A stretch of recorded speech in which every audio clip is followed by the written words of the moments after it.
古堡夜响，夜晚古堡会客厅，灯光幽暗，火苗噼啪地燃烧着。画中男子思考中，眼神诡异。高大的彩色玻璃窗紧闭，窗棂上缠绕着干枯的藤蔓。德古拉公爵斜倚在丝绒沙发上，双目紧闭，指尖轻扣沙发边缘，节奏缓慢均匀。雷克斯趴在沙发上，耳朵耷拉着，尾巴偶尔轻轻扫动一下地毯。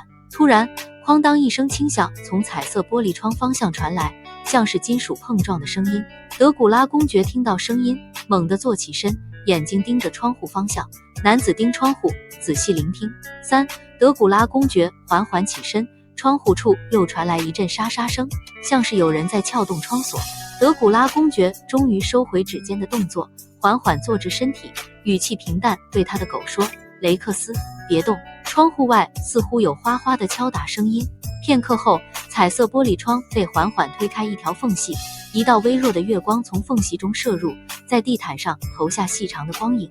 一个纤细的身影顺着窗沿慢慢爬了进来，落地时踉跄了一下，发出轻微的声响。